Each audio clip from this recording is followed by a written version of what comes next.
everyone, welcome to Global Online. This is Ankita Sood and Maharashtra set exam के paper 2 computer science की preparation के लिए आज हम यहाँ पे ये वीडियो लेक्चर लेकर के आए हैं आपके लिए, जिसमें हम डिस्कस करेंगे deadlock handling.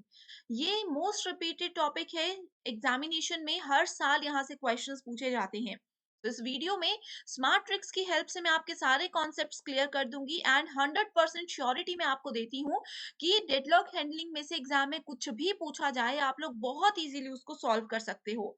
So most expected statements, most expected questions क्या हो सकते हैं इस टॉपिक में से, वो भी इस वीडियो में हम लोग डिटेल में डिस्कस करने वाले हैं। टॉपिक पर बढ़ने से पहले आप सभी के लिए एक इम्पॉर्टेंट इन्फॉर्मेशन ये है कि आपको पता होगा महाराष्ट्र सेट एग्जाम में जो हमारा पेपर 1 होता है ये कॉमन पेपर है एंड इसकी तैयारी के लिए हमने एक new and fresh batch launch किया है, जिसकी खास बात ये है कि एग्जाम से पहले इसका पेपर 1 का कंप्लीट कोर्स हम आपको कवर करा देंगे एंड साथ ही 1 से 2 बार फुल सिलेबस रिवीजन की भी हम गारंटी देते हैं। तो डेली लाइव लेक्चर्स पेपर 1 के आपको मिलेंगे, जिसमें कि हमने इंग्लिश, हिंदी एंड मराठी तीनों ही लैंग्वेजेस पे फोकस किया है। जिस भी लैंग्वेज में आप पढ़ने में कंफर्टेबल हो, आप वो लेक्चर्स देख सकते हो। हर एक यूनिट के लेक्चर्स यहाँ पे आपको रिकॉर्डेड भी मिल जाएंगे। 40 प्लस मॉक टेस्ट आपको मिलते हैं, जिससे आपकी फाइनल रिवीजन भी हो जाएगी एंड साथ ही आपको ये भी पता चल जाएगा कि एग्जाम में कैसे क्वेश्चंस आते हैं।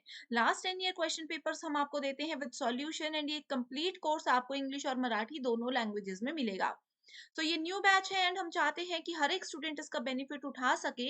इसके लिए हम आपको देते हैं फ्लैट 20% ऑफ, यानी कि इस कोर्स के लिए आपको सिर्फ 2,000 रुपए पे करने होंगे, जिसको लगातार आप लोग 2 साल तक के लिए, सॉरी 1 साल तक के लिए यूज कर सकते हो। राइट। इस कोर्स को ज्वाइन कर लीजिए, इसके अनलिमिटेड बेनिफिट्स आप उठा सकते हो। ज्वाइन करने के लिए स्क्रीन पर दिए गए नंबर्स में से किसी भी एक पर आप व्हाट्सएप की मदद से कांटेक्ट कर सकते हो। आप अगर ये फीस पे करने से पहले आप डेमो लेक्चर्स और नोट्स देखना चाहते हो, तो उसके लिए आपको हमारा ऐप ग्लोबल ऑनलाइन डाउनलोड करना होगा। लिंक डिस्क्रिप्शन बॉक्स में मिल जाएगा, बिल्कुल फ्री ऐप है। ऐप को डाउनलोड करके मोबाइल नंबर से लॉगिन कीजिए, देन आपको ये स्टोर सेक्शन पर जाना है।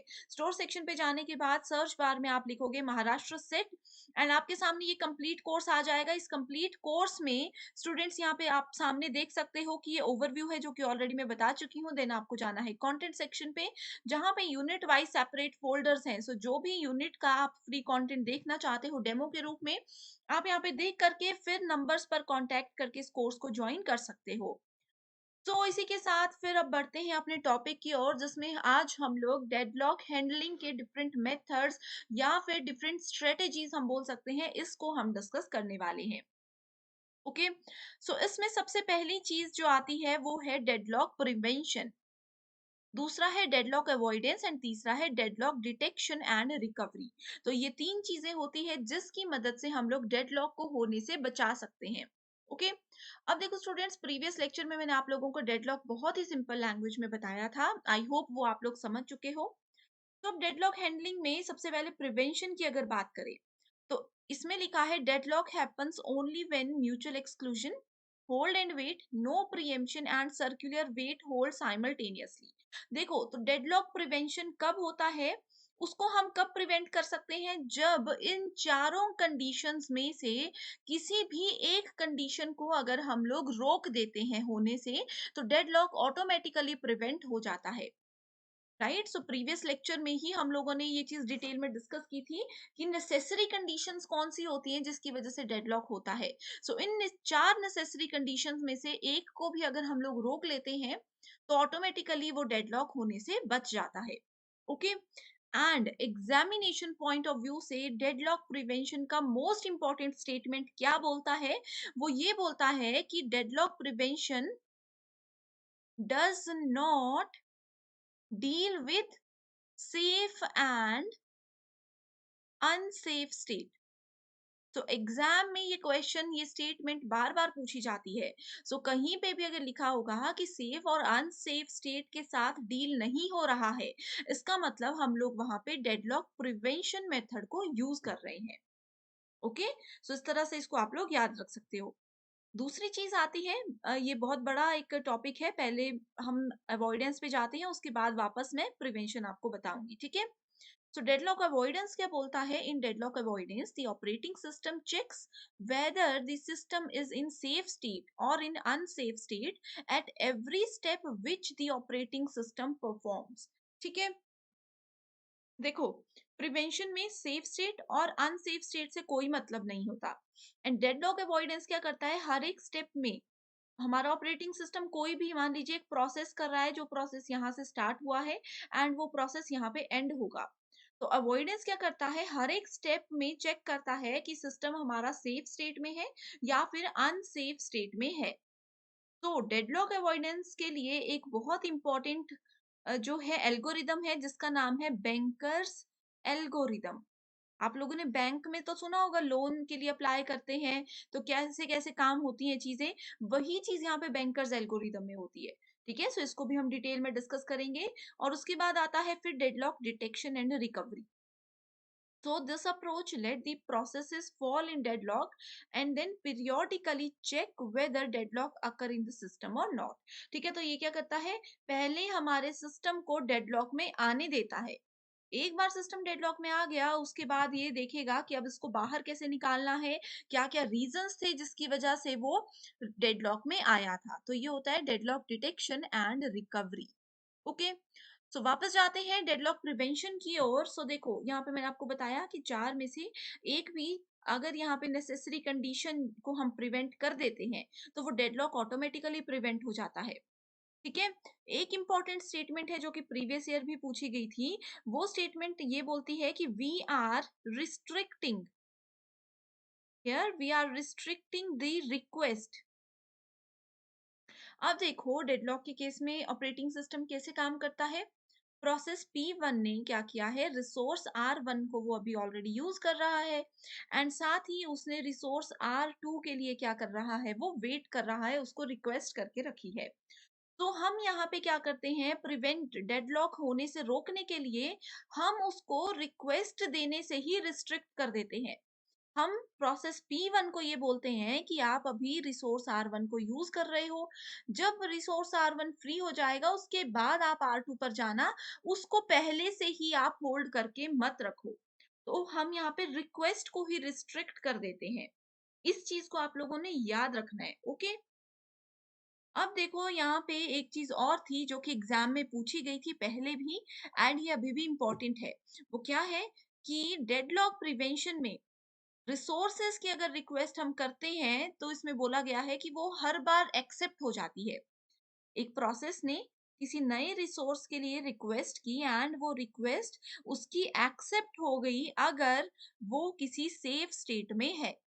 ये स्टेटमेंट एग्जाम में पूछी गई थी। तो देखो स्टूडेंट्स, अगर आप लोगों ने, मैंने अभी तक जो आपको एक दो स्टेटमेंट्स बताई वो भी सुनी होगी, तो आपको पता होगा कि एक तो डेडलॉक प्रिवेंशन में सेफ और अनसेफ स्टेट होता ही नहीं है। तो इसकी तो कोई बात ही नहीं यहाँ पे बनी।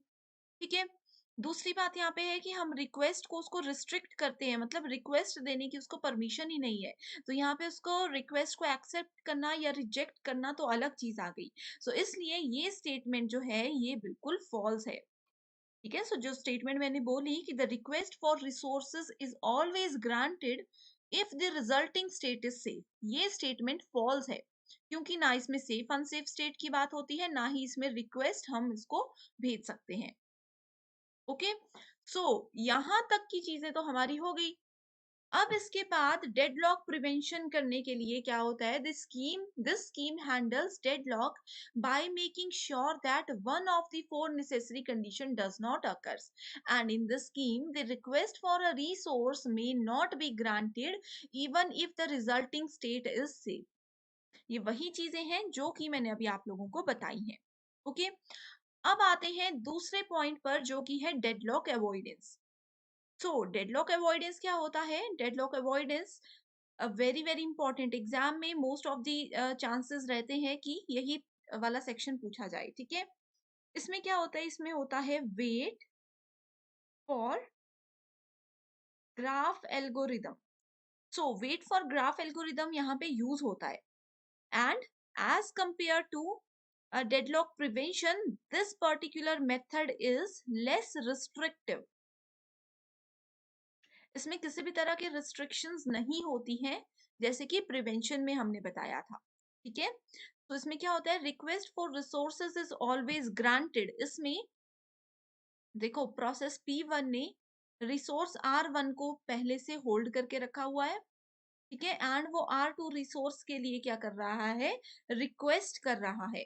तो इसकी रिक्वेस्ट हमेशा इसको ग्रांट मिल जाएगी, रिक्वेस्ट प्रोसेस वन कर सकता है, लेकिन कब कर सकता है, जब वो एक सेफ स्टेट में होगा।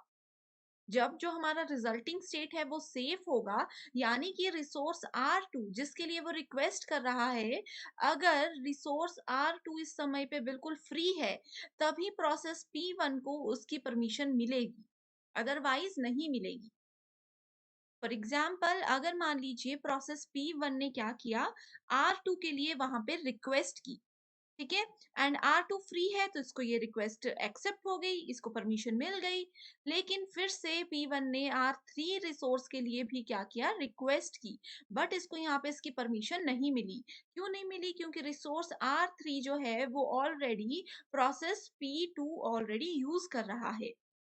ठीक है, सो ये पहले चेक करता है कि रिक्वेस्ट तो आपको मिल जाएगी, लेकिन जो सेफ है स्टेट या नहीं है, ये पहले वो चेक करता है। Okay, also in the scheme, if resultant state is safe, then request for resource is granted as being in the safe state. So here operating system checks whether system is in safe state or not. ठीक है, सो operating system किसी भी request के आने के बाद सबसे पहले उसका सेफ और अनसेफ स्टेट को ही चेक करता है, उसके बाद बताता है कि वो एक्सेप्ट होगा या फिर नहीं होगा। ठीक है, सो यहां तक था हमारा डेडलॉक अवॉइडेंस। अब इसमें एक और चीज इंपॉर्टेंट है, वो ये है, इसको नोट जरूर कीजिएगा कि it dynamically examines the resource allocation state. ठीक है, रिसोर्स एलोकेशन स्टेट को ये डायनामिकली क्या करता है, एग्जामिन करता है। क्यों करता है examine, to ensure that there can never be a circular wait condition. वो एग्जामिन करता है कि वहां पे कोई सर्कुलर वेट कंडीशन है या फिर नहीं है। है, सो यहाँ पे देखो जो भी रिक्वेस्ट है वो फुलफिल कब होती है, पहले वो क्या करता है, उसका बैकग्राउंड कैलकुलेशंस को चेक करता है, पहले वो उसके बैकग्राउंड कैलकुलेशंस को चेक करता है। ठीक है, तो I hope deadlock prevention and deadlock avoidance आप समझ चुके हो। इसमें डिफरेंस है, जो चीजें मैंने बताई एज इट इज वही चीजें हैं, आप लोग इसको नोट जरूर कीजिएगा। ओके, उसके बाद फिर तीसरी चीज जो आती है हमारे पास वो है डेडलॉक डिटेक्शन एंड रिकवरी। तो डेडलॉक को डिटेक्ट करते हैं, उसके बाद फिर उसको रिकवर करते हैं। This approach let the process fall in deadlock. Process P1 R2 को यूज कर रहा है एंड वो रिक्वेस्ट कर रहा है R1 के लिए। ठीक है, एंड साथ में ही वो रिक्वेस्ट कर रहा है R3 के लिए। ठीक है, तो ये क्या करेगा, हमारा ऑपरेटिंग सिस्टम प्रोसेस P1 को अलाउ कर देगा कि आप इनको यूज कीजिए, एंड क्योंकि ऑलरेडी यूज कर रहा था, ये वाला जो है ये ऑलरेडी P2 भी यूज कर रहा है, ये ऑलरेडी P3 भी यूज कर रहा है, तो सभी रिसोर्सेज आपस में जुड़े हुए हैं किसी ना किसी प्रोसेस के साथ। तो ये क्या करेगा, ये कंडीशन वहां पे डेडलॉक को जनरेट कर देगी। ठीक है, तो डेडलॉक डिटेक्शन एंड रिकवरी पहले हमारे सिस्टम को डेडलॉक में आने देगा, फिर उसके बाद चेक करेगा कि कैसे डेडलॉक हुआ एंड कैसे हम इसको बचा सकते हैं। If deadlock occur, then it applies some of the necessary methods of the system to get rid of the deadlocks. And वहीं दूसरी तरफ ये बोलता है, it can be detected by resource scheduler।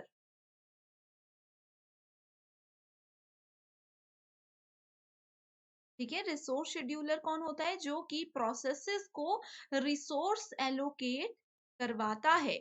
ठीक है, so resource scheduler, it can be detected by resource scheduler as it keeps track of all the resources that are allocated to different processes, and if deadlock वहां पे उस case में जो है detect हो जाता है। ठीक है, दो कंडीशंस मैंने बताई ना कि डेडलॉक अगर हो जाता है तो वो क्या करता है, वो दो चीजें करता है। पहले केस में वो क्या करेगा, all the processes that are involve in the deadlock are terminated. तो जितनी भी प्रोसेसेस जैसे P1 P2 P3, जितनी भी प्रोसेसेस उस डेडलॉक में इन्वॉल्व हैं, वो क्या करेगा, उसको पहले तो टर्मिनेट कर देगा। and this approach is not that useful as all the processes made by the processes are destroyed. And दूसरे केस में वो क्या कर सकता है, वो उसमें क्या होता है, resources can be preempted from some processes, तो उनको वो प्रीएम्प्ट कर देगा, यानी कि उनको वो स्टॉप कर देगा। अब देखो, इसको भी मैं आपको इसी एग्जांपल के मदद से समझाती हूँ। जैसे कि प्रोसेस P1 यूज कर रहा था रिसोर्स को, एंड प्रोसेस P1 ने R2 एंड R3 के लिए रिक्वेस्ट करके रखी थी।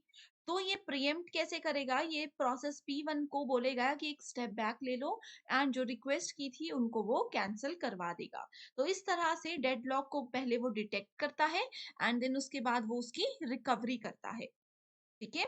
इसके लिए एक मेथड यूज होता है जो कि इंपॉर्टेंट तो नहीं है, बट आपको नाम पता होना चाहिए। इसका नाम है ऑस्ट्रिच एल्गोरिदम, बस इसका नाम याद रख लीजिए, एग्जाम के लिए इतना ही काफी है। ओके, तो आज के लिए सिर्फ इतना ही। आई होप स्टूडेंट्स यहाँ पे आज आप लोग डेडलॉक हैंडलिंग के तीनों ही मेथड्स को अच्छे से समझ चुके हो। कोई डाउट है, कोई क्वेरी है, तो आप मुझे कमेंट करके जरूर बताइएगा, मैं डेफिनेटली आपकी हेल्प करूंगी।